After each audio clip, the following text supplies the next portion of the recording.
Hey guys, Prowl 1701 here. Today we're going to talk about Doctor Who animations. And having recently watched the Savages animation. Now, I've only watched the black and white version, which I really like. Haven't watched the color version yet. I'm currently making my way through the recon. And then after I watch the recon, I'm probably going to need a breather. Because having gone through the story twice, I'm going to need a breather before I go through the color version. But I like the black and white version a lot. More than I thought I was going to, even though I also enjoyed the Underwater Menace animation. Even if I don't think it was the best one in the world, I still liked it. And I think my question is, what do you think of the animations, the journey they've taken from the invasion to where we are now with the Savages, your hits, your misses? And for the most part, I think most of them have been hits. There haven't been too many misses. Now, there are some of them that have still been good, but not as good as I would like. But there have been very few what I would just call misses, like bad ones. Only a couple I can think of. You know, looking at them in order, or as close to order as I can remember, the Invasions was good. I like the Invasion animation. I think it holds up well. It fits in with the surrounding episodes well, because, of course, it was made back in that era when they were more trying to match the surviving episodes as closely as they could, because they were just trying to fill in the gaps. Because they basically would animate 2 episodes or less to complete a story. And the Invasion animation holds up well. It's done very well. The character likenesses are good, with very little rough parts, except perhaps for the helicopter escape in episode 4, I believe. Really, really good one. Still like the Invasion animation to this day. I don't think it needs any updates. It's good. Reign of Terror. I like the Reign of Terror animation. Yes, the editing gets a little choppy because you can tell they were rushed, especially in that one scene that every YouTube video uses as an example, even though that is the worst case of that happening. But I still like the animation overall. I like the character likeness. I like the character movement. For me, the Reign of Terror animation is a great starting point. You can just see where Planet 55 got better from there. And I still think it's better likeness-wise than most of the animations we get now. Hartnell looks like Hartnell. Susan looks like Susan. Barbara looks like Barbara. Ian looks like Ian. I like that. We had the Ice Warriors animation, which I like. The Ice Warriors animation is probably, of the pre-Power animations, the one that looks closest to the modern animations we get. It works fine. It's not perfect. Sometimes you do kind of have this puppets on strings look where everything's a little 2D with the way they move. It's not bothersome to me. And Troughton's face isn't 100% accurate. And then the Ice Warriors themselves, for some reason, the animation look a little weird for me. I'm not quite sure what it is. But again, the episodes match the surrounding episodes well. Most of these pre-Power ones do that very well, since they're just filling in gaps. And I still find this one nice and enjoyable. The 10th Planet animation is good. Again, improvements made over Reign of Terror for some people. I do have a little bit of problems with some of the camera angles used. They feel a little jarring. Plus, for some reason, just switching from the first 3 episodes being in live action to the final episode being animated, especially being such an important episode, always leaves me a little underwhelmed. I don't think it's the animation's fault. I think that's more on me. It's still a good animation. Just having watched the 3 episodes and this episode being so important to Doctor Who, I really wish it existed. I really wish. If there's one episode of Doctor Who that needs to be found, it's probably this one. More so than any other, just historic value. And then we have the Moon Base, which is arguably my favorite. I have 2 favorites, and this is definitely my favorite pre-Power and one of my 2 favorites overall. I love the Moon Base. Everything Planet 55 was working on culminated here. This one is so good. The animation for episodes 1 and 3 fit in with the surviving 2 and 4 pretty much seamlessly. I mean, you're going from animation to live action, back to animation, back to live action. It's never jarring for me. It's never jarring for me. Some of the stuff even looks better in the animation, like some of the shots of the Cybermen walking around on the moon. Of course, I'd rather have those episodes found, naturally. But I do like that the animations make the Cybermen look really creepy, really scary. It does that well. And it makes them walking on the moon look a little more believable in a way. And they capture the character likenesses perfectly. Ben looks like Ben. Polly looks like Polly. Troughton looks like Troughton. This is the closest an animation has ever come to having Troughton look like Troughton. And his mannerisms, what he's doing with his face, looks like Troughton. Really like that. Guest cast looked like the guest cast. Again, no notes for this one. No notes. It's perfect. I really wish we would have gotten that Planet 55 Underwater Menace animation that we almost got. I mean, I like the Underwater Menace animation we got, but I also don't think they needed to animate episodes 2 and 3. I would have preferred getting the Planet 55 style animation back in 2014, 2015, with just animating episodes 1 and 4 because it's all it needed. And then having those animations match more closely the surviving episodes instead of doing what they did with the Underwater Menace animation. I would have preferred to have had the Planet 55 when we could have gotten. Because imagine the fact they could have even improved on what they did with the moon base. Because the moon base, to me, is just practically perfect. So just imagining how much more they could have grown. Because every single one of their stories, there was a leap of an improvement. From Reign of Terror to 10th Planet to the moon base. And imagine what that next leap would have been like. And it's just frustrating to me that we never got that, because I would have loved to have seen that. We move into Power of the Daleks, which is the last animation done that where the primary version was the black and white version. The one that was primarily focused on was the black and white version. I like both versions of Power of the Daleks. It really brought this story to life for me. The first time I ever watched Power of the Daleks was watching the original, the 2016 animation, the colorized version, actually, because a friend of mine let me borrow it, and that's what he wanted to watch. Well, I should say he came over and we watched it together, and that was the one he wanted to watch because he just got it. I really like this. Really made me like Power of the Daleks. I love this story so much. One of the best Dalek stories of all time. One of the best Troughton stories of all time. Just a phenomenally good piece of Doctor Who. Arguably, nobody writes the Daleks better than David Whittaker. He's just a legend. And I like this. I like the animation. I do think the 2020 version, for the most part, is better, of course, but I wish they had kept in a couple scenes that were in the 2016 version.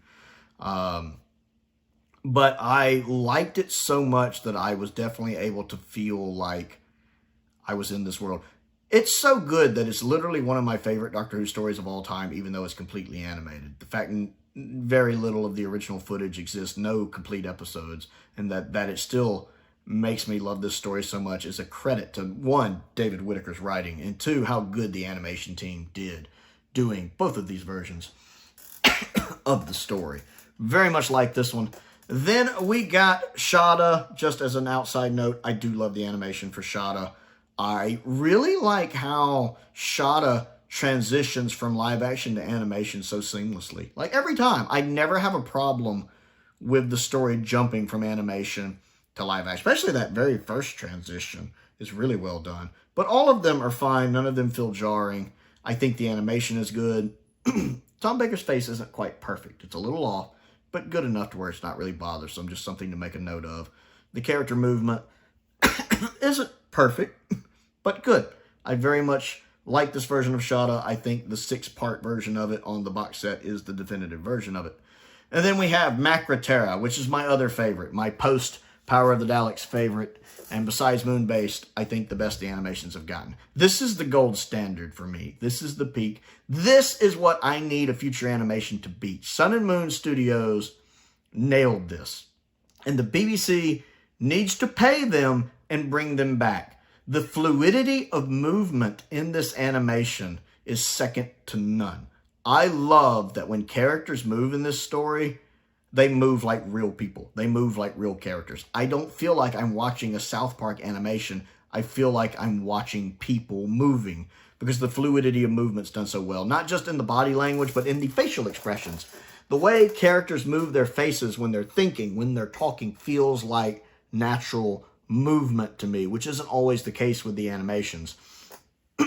This was also, of course, the first animation done where the primary focus was on with the color version. It was the primary focus was on the color version, and the black and white version was considered secondary. Also, the black and white version is in 16:9 instead of cropped to 4:3 like we got later, which is also fine by me. I don't have a preference between the color and the black and white version of this story. They're both very good. And the interesting thing is they tonally feel different. I get a slightly different viewing experience from them. Not one better than the other, Both very good, but I can watch the color version of this and I get a viewing experience out of it that's very pleasing. I can watch the black and white version of this and get a slightly different viewing experience from this that's also very pleasing. I don't have a definitive version of this story. And to be honest, I even enjoy the recon of this story. But the animation is so good that, and it's really interesting just how different a viewing experience it is watching it in color and black and white. Like when the gas attacks Jamie in episode 3 or whenever it is. You know, in the color version, it's green, whereas in the black and white version, it's white. And it feels different, that scene, because of that, because of it being green in one and black and white in the other, or being white in the black and white version. I don't know. It just has a different feel to it, which I like. Seeing the crab's eyes glowing have a different feel to it with them being white and then with them being that yellow, that eerie yellow. They have a different feel to them.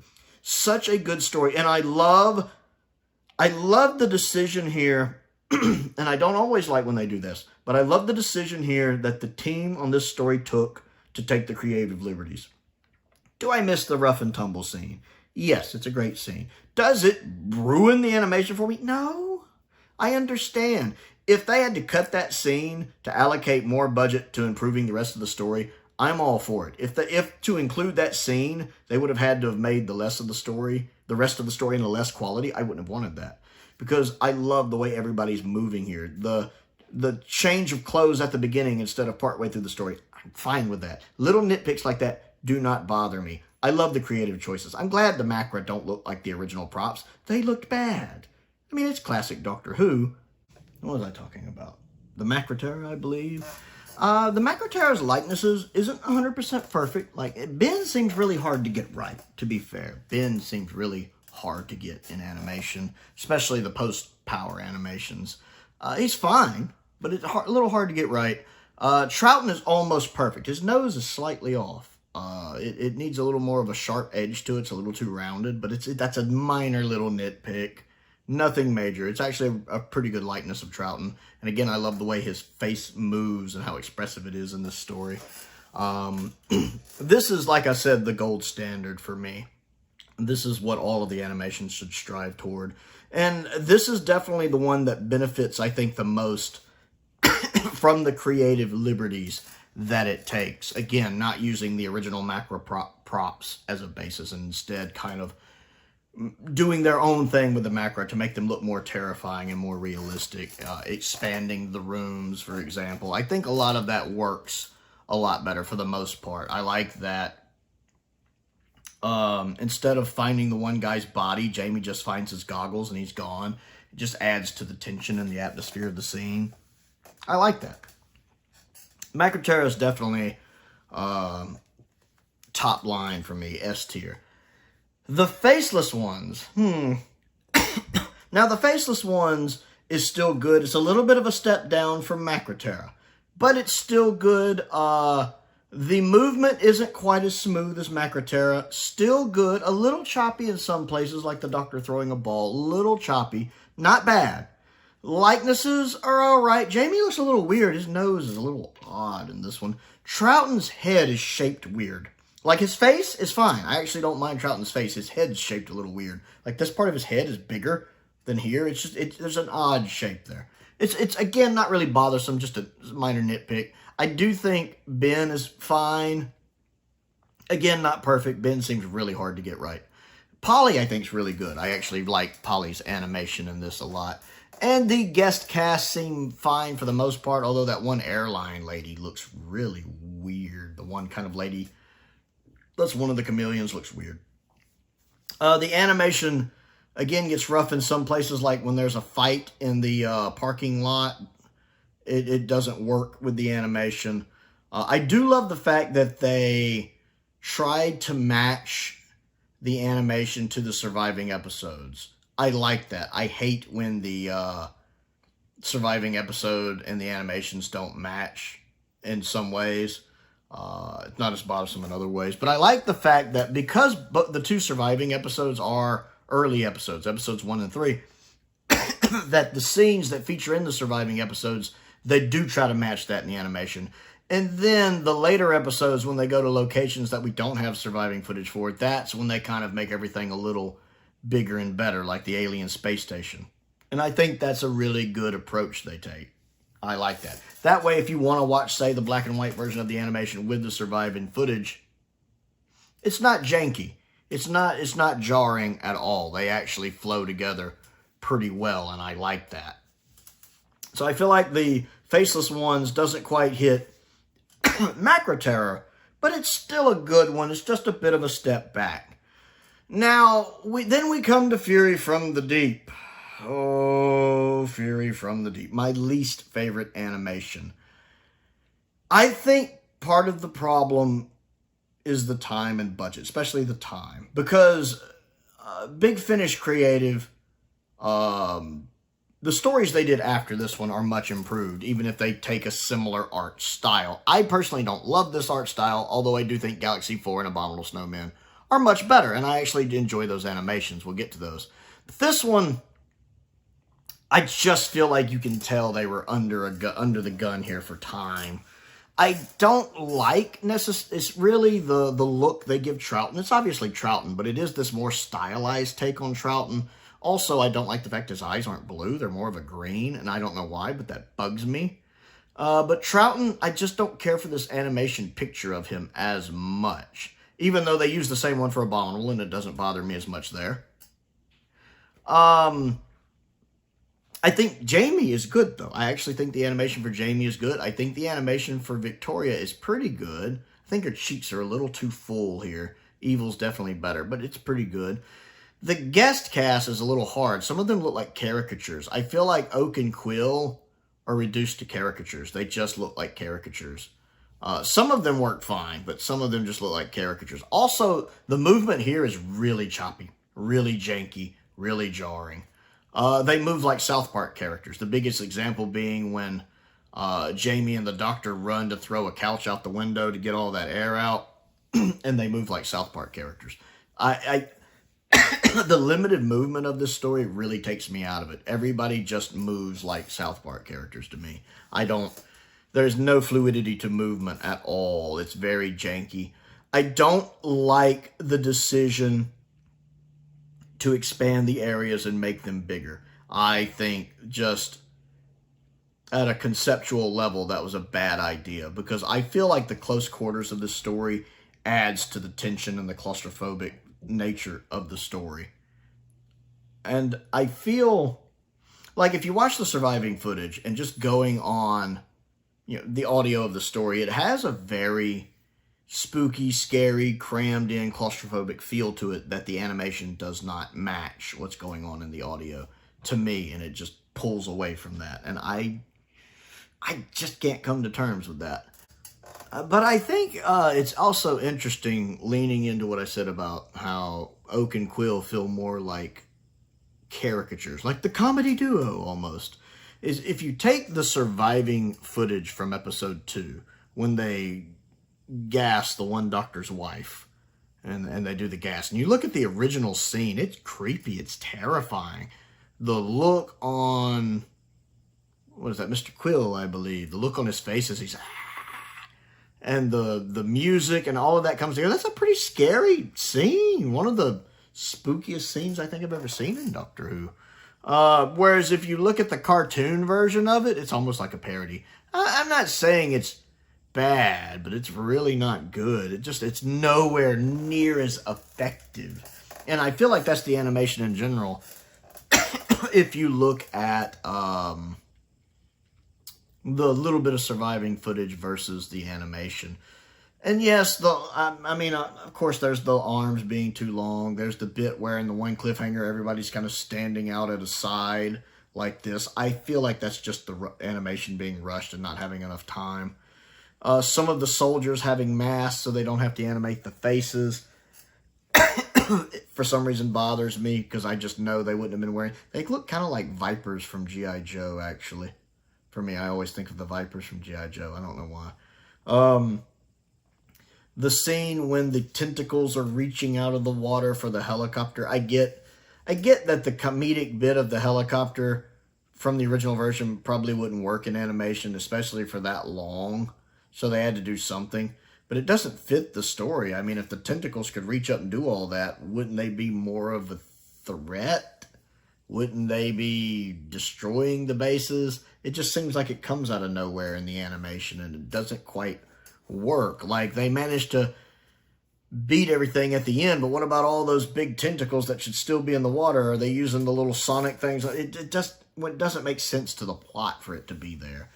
Yeah, I don't know. Just the movements. That's my biggest problem. I don't care for the Scooby-Doo art style, I will say. Even though it doesn't bother me as much in Big Finish Creative's future stories. I think it's more the movement. The character movement bothers me, and the expanding the areas to lose that claustrophobic nature and atmosphere bothers me. This one is definitely huge miss for me. Huge miss. And then let's talk about the other, I think, big miss, and that for me is the Web of Fear animation, where they attempted the 3D. Now, I like the fact that they attempted it. It's just one episode. They made the attempt, and they can further improve on that, hopefully, from here. I like the fact they took a chance. And to be fair, the 3D animation in this works a lot better in black and white. Like, the first time I watched it in color, and I didn't even watch the whole story. I'd seen the story before with the Telesnap episode 3. So when I got the special edition steelbook, I just watched episode 3 in color by itself, and it was dreadful. Absolutely dreadful. The Brigadier certainly does not look like the Brigadier. There's some exaggerated movements. People aren't moving properly. Trevor's doesn't look like it either. Trevor's daughter looks really weird. But in black and white, it doesn't look as bad. For some reason, it just seems to fit in better. It's still not great by any means, but it's tolerable. Especially watching it with the surrounding episodes. Now, I did do a rewatch a few months back where I watched all 6 episodes, including the animated version in black and white, and it was fine. It wasn't great, but it was fine. I might pick it over the Telesnap Recon, which I wouldn't have said before. So it's tolerable, bordering on decent. I could watch this I could watch, Web of Fear with the animated episode episode 3 in black and white and be fine with it. I could take that over the Telesnap Recon, which I guess is some kind of endorsement. So it might be it might be a miss, but if it is a miss, it's not missing badly, like, say, Fury from the Deep does, where it's just miles away. This is just kind of barely scraping past the target, perhaps. And then we have Galaxy 4. Well, actually, I think we have Evil of the Daleks first. Let's talk about Evil of the Daleks. Back to BBC Studios. I think this was their first one after Faceless ones. Evil of the Daleks is a step up from the Faceless ones, while still not reaching the height of Macroterra. So Macroterra is still the top, and Faceless ones was a step back, but still good. Evil's in the middle. Evil's in between those. I do think there's a better fluidity to movement, especially as the story goes on. I feel like the roughest part might have been episode 1, adjusting to how people moved. But as the story progressed, I felt like the character movements just got better and better and better. To me, Troughton's likeness is good without being the best. Now, whenever you see Troughton straight on, it's pretty good. When he's at that 45-degree angle, it's not perfect, but it's fine. It's not bad. I think Jamie has a good likeness as well. Victoria has a really good likeness. And I tend to like most of the guest characters well enough, even if the kind of crazy professor guy who wants to learn alchemy, his animation doesn't really match the way he looked in the surviving episode 2.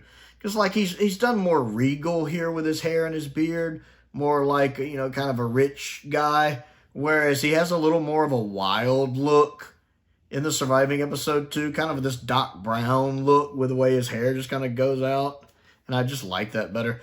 Plus, I hate the fact that you never really see him smoking his cigar much in the animation. I think he puts it in his mouth a couple times. Unlike the surviving episode 2 where you actually see him smoking it. Most of the time in the animation, he's just kind of holding the cigar. And I know why they did it like that, because modern day, we don't want to show anyone smoking, but if you're going to remake an episode from the 60s, people smoked. Just put it in there. If you got him holding it, show him puffing on it. For some reason, that's a nitpick for me. I do love the background design a lot. The backgrounds look really good. The Daleks continue to look impressive just like they did in Power. I love how they 3D animated the Daleks and they fit in perfectly here. I forgot to mention that in Power. The Daleks look so good. The Daleks continue to look good here. The surviving episode 2 is so phenomenal. So phenomenal. I wish we had more of this story surviving. But I feel like the animation does it justice. Especially, I love when they get on Skaro. And Skaro has that red sky and the blue lighting they use for when they're inside the Dalek city. The confrontation between the human Daleks and the regular Daleks at the end in the Emperor's throne room is so well done. It's really, really good. I can't decide if I like this one better in black and white. Fury from the Deep's another one I can't decide which one's better. I don't like either one from Fury, the black and white or the color, but I can't decide if one's better than the other. For Evil of the Daleks, it's weird. Like, I like watching like the first 5 episodes in black and white, but I think episodes 6 and 7 look better in color. Once they get on Skaro, I think it looks better in color. But before that, I like it better in black and white. Partially so I can watch it with the surviving episode 2. If I'm watching the whole thing in color, I'm probably going to watch the animated episode 2. Because I feel like it would be jarring to switch between the color animation and the surviving episode. But so I tend to love watching that surviving episode because it's so good. But I feel like the last 2 episodes really pop in color. They look fine in black and white, but they really pop in color. So if you're asking me which one's better, the color or the black and white version, depends on the episode. First 5 episodes, black and white, still look good in color. Last 2 episodes, color, still look good in black and white. Evil's definitely one of the best animations, though. Not quite Macroterra level, but I still think it's one of the best. Galaxy 4, I like Galaxy 4. Hartnell's lightness isn't 100%. But Steven looks fine. I think Vicky they nail pretty spot on. I don't really care for some of the choices they made for like the way the Dravens look. I don't really care for that. I wish they had a little more personality to how they look, but I do like the fact the clones all look alike because they are supposed to because they're clones. I don't really care that they made them taller, but it doesn't really bother me either. The movements in Galaxy still aren't as good as, say, Macroterra or Evil, but they don't bother me as much either. They're a little stilted, but it's nowhere near as bad as Fury. They've definitely improved over Fury. I like the color animation better than the black and white animation, mainly just because I prefer the Recon the most. This is odd here. I guess because episode 3 exists and we get that large chunk of episode 1 that exists with about 6 minutes of it existing. I actually enjoy going through the Recon more. A couple of the changes they make for the animation I don't like. I'll get to that. But the Recon's my favorite way to watch this one. And the fact that the changes they make in the animation, especially to the real encampment, I don't like at all. I love the way the real encampment looks in the original production, where it looks like you're in a little tent with the translucent plastic up behind it. Whereas in the animation, it's almost like they thought you were supposed to be in the real ship. And you're not. You're just in the encampment that connects to the ship. The inside of the actual encampment in the animation doesn't do much for me with the little circuit board walls. I don't care for that. And because of that, trying to watch the surviving episode 3 with the animation's rough. Like, if I'm going to watch the animation, I'm just going to completely watch the animation. All 4 episodes animated. The black and white animation is fine, but if I want to watch it in black and white, I'll watch the Recon. The main reason for me to watch the animation is the color. I actually do like the colors. The colors really pop. I remember they said they very much kind of were inspired by Star Trek, the original series, and that works for me. I love that burnt orange sky that it has, the colors of the reels, the colors of the drop. The colors really pop. If I watched the animation, I'd probably be watching the color version. I also don't like the scene in episode 3 when the Doctor punches one of the clones. Because in the surviving episode, once that episode survives, you know, she's like on the ground and he knocks her weapon out of her head with his cane. He kind of just pop knocks her weapon out. That's more what the Doctor would do. Whereas in the animation, he just smooth goes decks her in the face. He just and that seems very un-Doctor-like to me. And I guess it's easier to animate that. But I just don't like that directive choice for him to punch her like that. It's very un-Doctor-like, especially for that Doctor. It makes way more sense in the surviving episode when he uses his cane to pop the weapon out of her hand. And I think there's a couple other little points. Also, I love the Chumleys. I kind of wish they 3D animated the Chumleys like they did the Daleks. I love the Chumleys. And even in the animation, the Chumleys are nice. But they're so adorable in the surviving footage. I love the Chumleys. So I'm fine with this animation. But I think you could have done a little more with it. And it doesn't quite live up to the surviving footage. Trying to remember which ones came next, actually. We've had so many animations, I can't remember the order. That's a good thing. The Abominable Snowman animation is good. It's easily the best I think Big Finish Creative did. I actually like it. Now, they did change how the guest cast look a lot, so it doesn't really jive well with Surviving Episode, but I get why they changed that. They wanted to make the characters look more authentic. I don't quite know why they changed them so much, like giving a character a beard or giving a character glasses and a scar. I don't think you needed all that. But it doesn't bother me either. But I will say, if you're watching Abominable Snowman, you need to just watch it all animated. Trying to watch it with the surviving episode 2 is a bit jarring. I don't mind the choices they made to the Great Intelligence and the guy it's possessing, making him look more like a mummy almost. Also, I like the final confrontation between them and the animation. Looks really good. I think I prefer the color version here. I think the black and white version is good. I enjoy it. But I feel like the color version works better. The characters also, I feel like, have a much more fluidity to movement here than they have in the other Big Finish Creative stories. Again, I think they got progressively better. I remember being surprisingly pleased with the Abominable Snowman animation. And I watched it in black and white first, and then I watched it in color. And I enjoyed it. I thought it was good in both, but I did prefer the color version just a bit, I think. Just a bit. And for some reason, Troughton's kind of having that same facial look that he had in Fury. Just doesn't bother me here like it does in Fury. I don't quite know why, but it doesn't.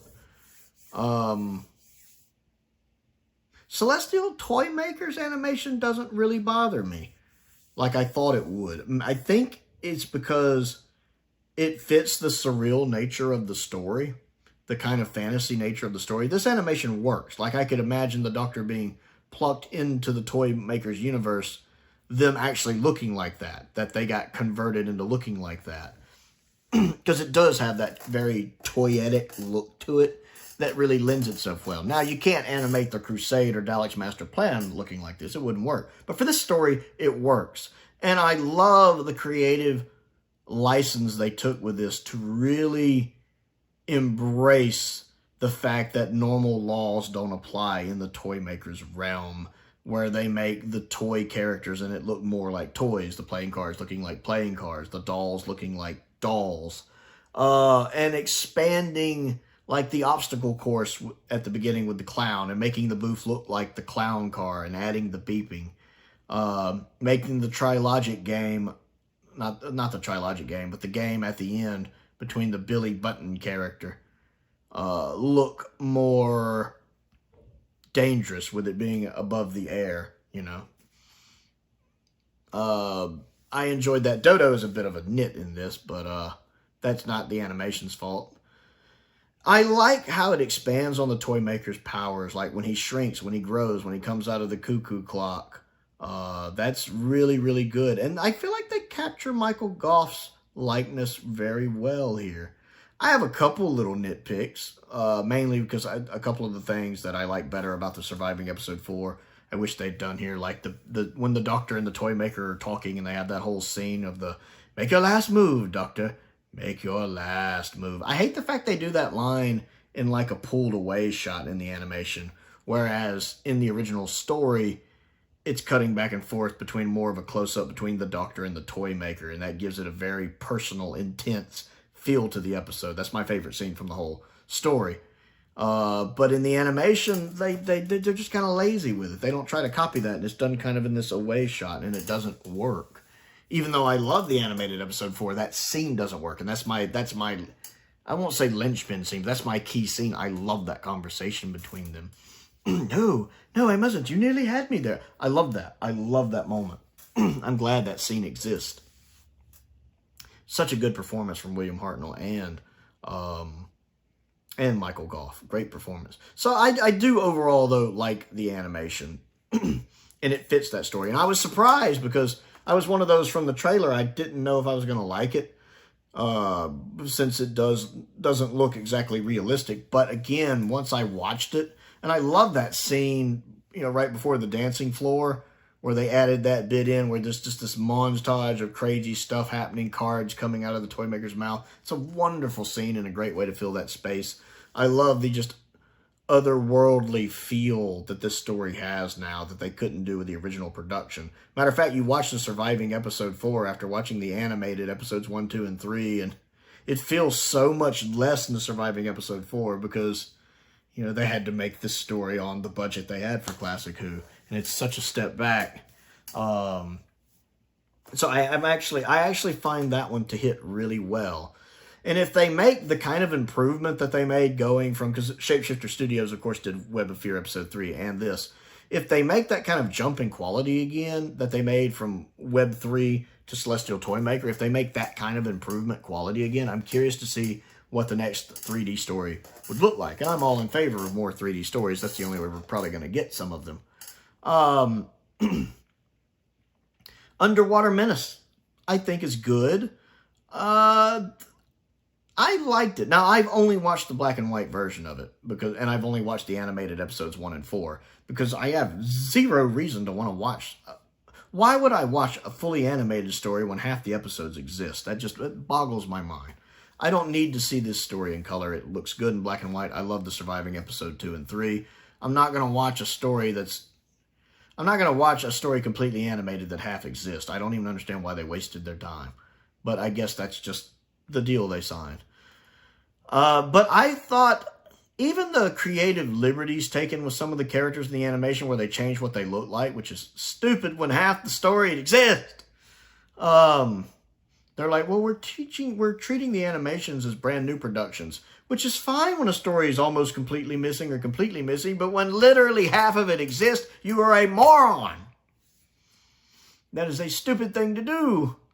I'm sure they could upgrade an earwig to the point it could do nuclear physics, but it would still be a very stupid thing to do.